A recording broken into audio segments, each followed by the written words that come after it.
Krishna. Go up.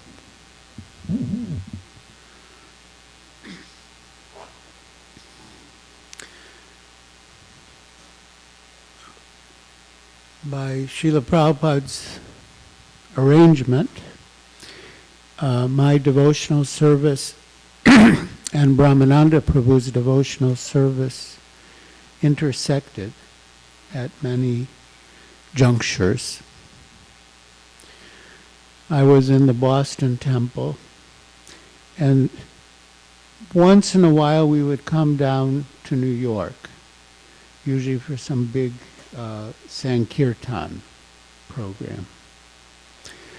And the first time I entered the temple, that was 62 2nd Avenue, I was just struck by the smell of the ghee. It was like, I felt this is really an ISKCON temple. And somehow I ended up staying a few days just with Brahmananda Prabhu and Rishi Kumar and the others. And so the altar, from the temple room, it would be steps coming up like this. But there was a backside to it, and every day at noon, Brahmananda Prabhu would have a huge feast under the steps. And, in Boston we were very austere. Satsvarupa Maharaj asked Srila Prabhupada, like, what should breakfast be? So it was like 2 slices of apple, 3 slices of orange, 2 chickpeas. It was like very precisely controlled. And here there's like these massive plates of prasad. And I saw that Brahmananda Prabhu had 2 huge plates. So I said, well, who's the second plate for? He said, oh, that's for Hansaduta. I said, Hansaduta? You mean he's coming down from Montreal? He said, well, if he doesn't come, I'll eat it.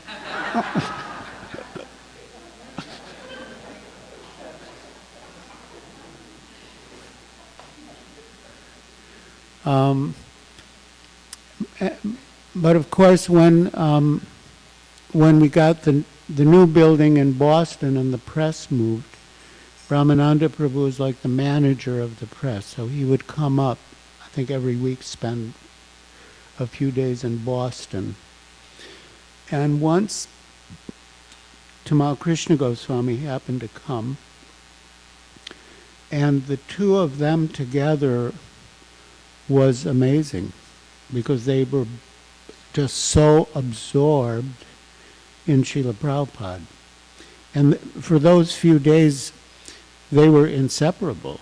I mean, they would just like lie on the floor in Brahmananda Prabhu's office and just talk about Prabhupada. Like they'd wake up talking about Prabhupada, spend the day talking about Prabhupada, go to sleep talking about Prabhupada. And one evening when we were standing in line to wash our dishes after our meager Boston dinner,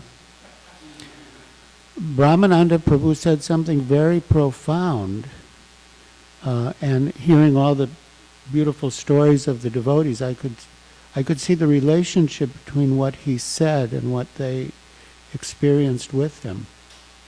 And what he said was that everyone wants to be loved. So we should just love each other. I mean, it was like such a simple thing. It's like really simple. And in a way, Brahmananda Prabhu was very simple in a very nice way. It's very direct and clear. So, we had time together in Boston. I remember that period when Brahmananda Prabhu was in West Pakistan and Gargamuni Prabhu was in East Pakistan, and Prabhupada was very concerned. And he said, I'm not so worried about Gargamuni because he can take care of himself, but I'm worried about Brahmananda. And then Juhu, for a while Brahmananda Prabhu was the temple president. I think. He was definitely the manager for a short time. And I'm just so grateful that I had the opportunity the last time I was in Vrindavan to spend 4 hours with him. And we covered a lot. And that story about what happened in the garden, it shows like his simplicity. He said, because I had heard something about it, and I wanted to ask him about it. And he said, Prabhupada said he never said that. So he never said that. And, I was ready to accept it. But I wasn't sure, where it was going to go, whether that was really the end of it. But in the end, he did tell me the story in great detail, similar to what you said, but, great detail. Because there were people, because Prabhupada was in the garden, so there were people looking out the windows. And they saw, like Brahmananda, fall to the ground, like he was suffocating. And, he didn't know what they were thinking. But the way he described it is like he was going to die. He was going to die, and Prabhupada didn't want him to die. So, he came and said, I won't do that. Leave and never come back. And, he described how Prabhupada sent him. First he described how Prabhupada enlisted him for Juhu. Prabhupada came to Nairobi, and Brahmananda Prabhu had arranged a program in a hall, and about 5 or 7 people came. And afterwards, Prabhupada was not upset at all. So Brahmananda was thinking, I wonder what's happening here. Why Prabhupada's not upset that the program was such a flop from a certain perspective. Then the next morning, Prabhupada came into Brahmananda's room and sat on his bed, which Prabhupada never did. And then he came out with his purpose that I want to build this temple in Juhu, and I need someone to take charge. I need you to take charge. And being Prabhupada's yes man, he said yes, and he came. But it was complicated.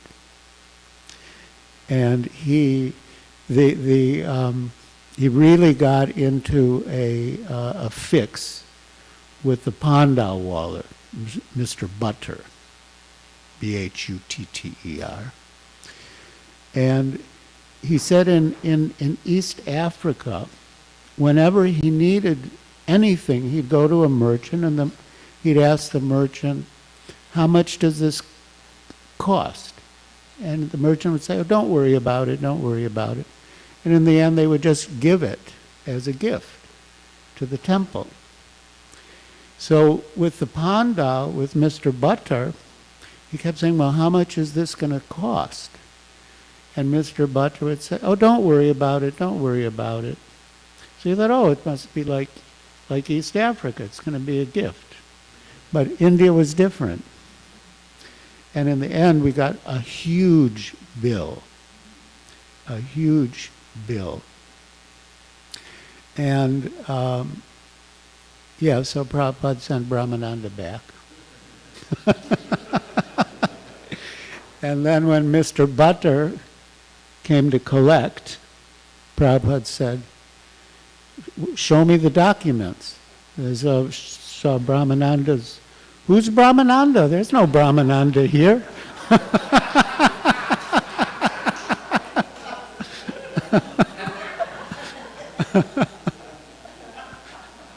So,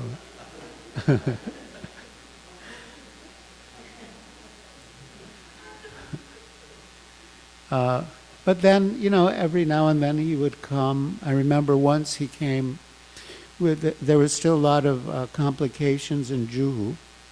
So we were staying in an apartment that belonged to a friend, a life member, Bridgerton Mota in South Bombay.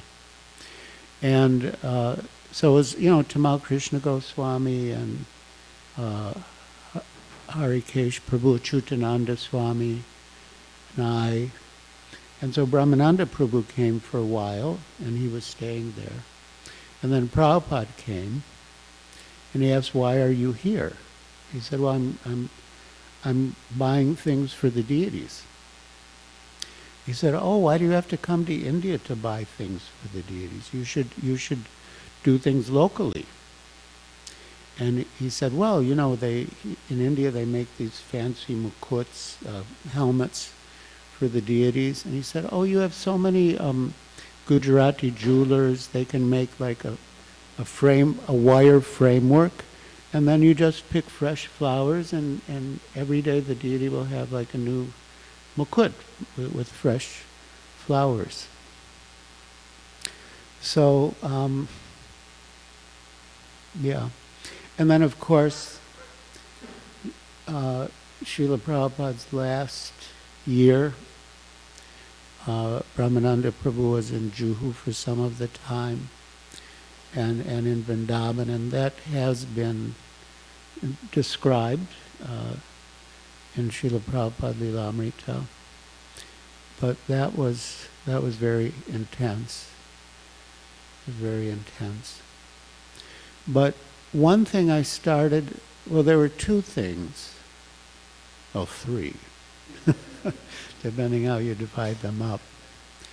But when I went to visit Brahmananda Prabhu this last time in March in Vrindavan,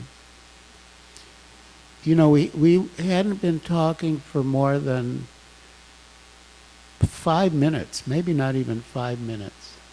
And he just mentioned like Prabhupada's vision for Africa, that the people of all different racial and ethnic groups should chant Hare Krishna together. But when Brahmananda Prabhu mentioned that, it was like he was just feeling Prabhupada's love. I mean, it was a very simple image, but it was a very profound thought. And he just started to weep. He was saying Prabhupada, and just weeping and weeping.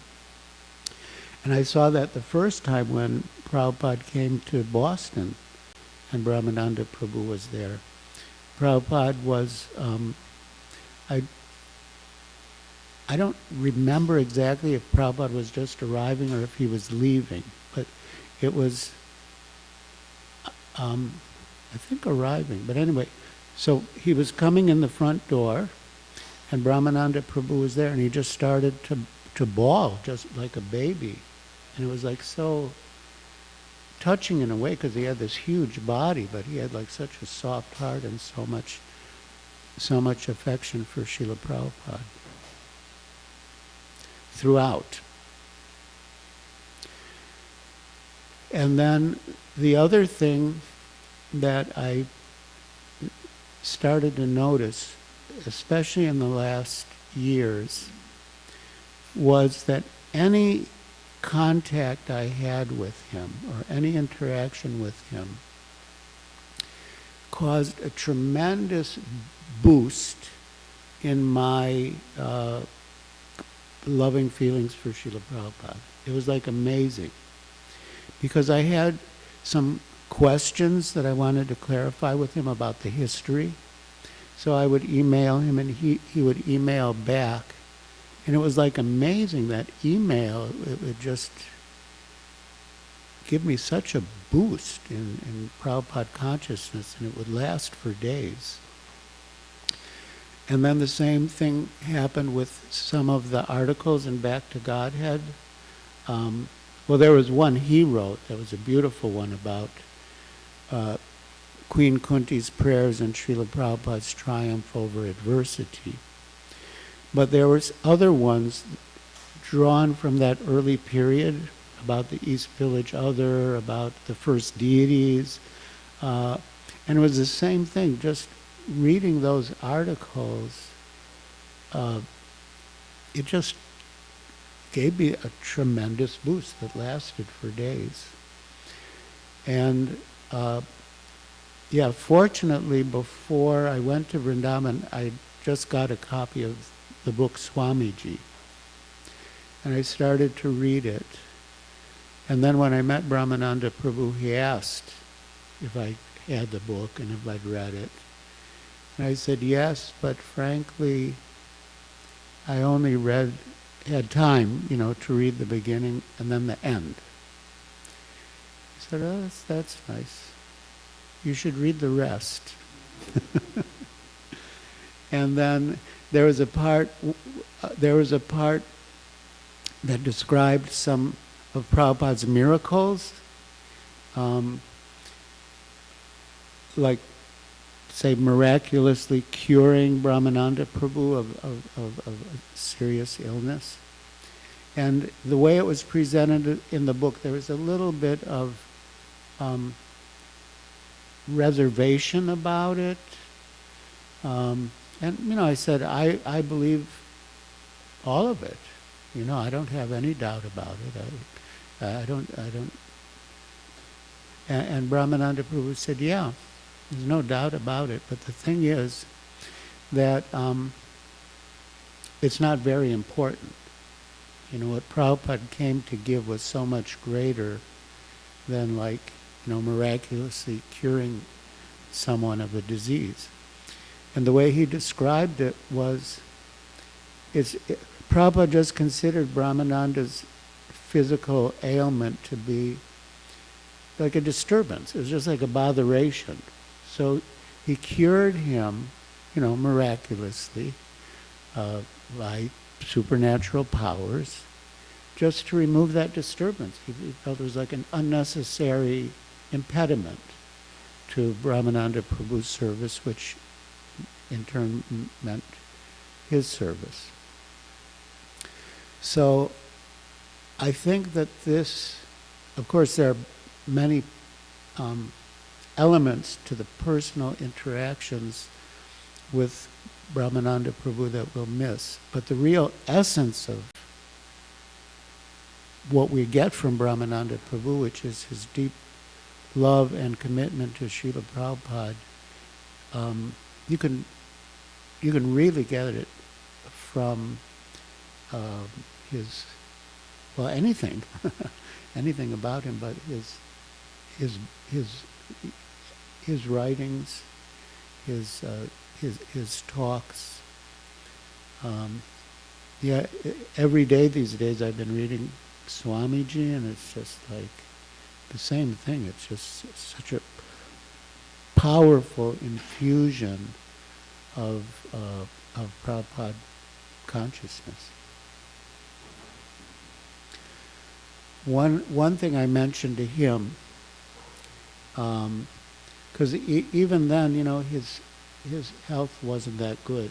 He was so heavy, and it was hard to move. And Gargamuni was like appealing to me to try to get Brahmananda Prabhu to take care of it himself, because he's very concerned. And, we did discuss it for quite a while, but, for me, Brahmananda Prabhu is like this towering spiritual figure. I mean, I felt very small and insignificant to, advise him.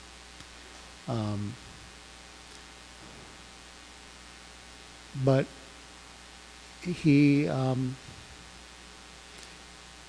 so what I said when I came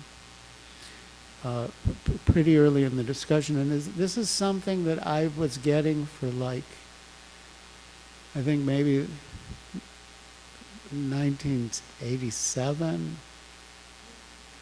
almost 30 years. And this could just, I don't even know what to say about it, but I just shared it with him, that I kept getting these messages from Srila Prabhupada that you were going back to Godhead at the end of this life. And he said, well, it's funny you say that, because that's not the message I've been getting.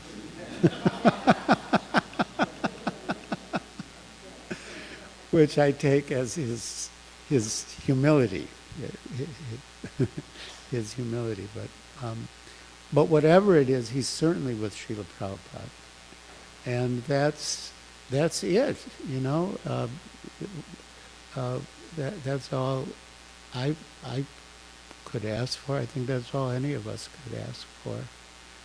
And now, knowing that Brahmananda Prabhu is with Srila Prabhupada there, it's like an added impetus, added incentive but we have our service here, and I do believe that our feelings of separation can be mitigated by serving the instructions. I know just from my last talk with Brahmananda Prabhu, some things that he was concerned about, and I feel like I can do this, take up those causes as a service to him in separation, and by that service try to please him and get his blessings. And I'm sure that would work for all of us.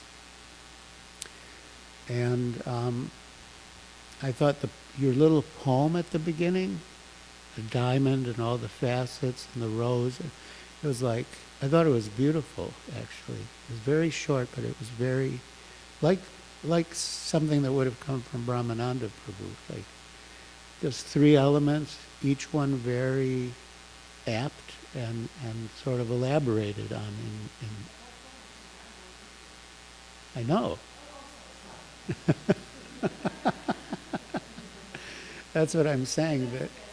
But I think he would have liked it. That's what I was saying. I did, and yeah, I think it's just I think it's mercy. It's his mercy that that we've come together. We've had these elevated thoughts and fond memories, and feelings of appreciation and separation. And I think his mood was so liberal, no insiders or outsiders, no big, no small. Just like Prabhupada, a well-wisher to everyone. And I think that his mood is manifest very much in this meeting. We've all been brought together in this wonderful way, and I hope we can keep that spirit, within our hearts from him, and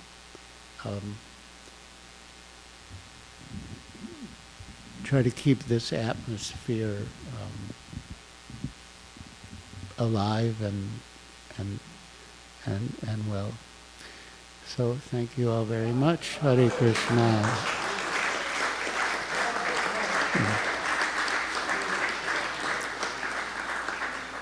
Brahmananda Prabhu ki jai. Srila Prabhupada ki jai.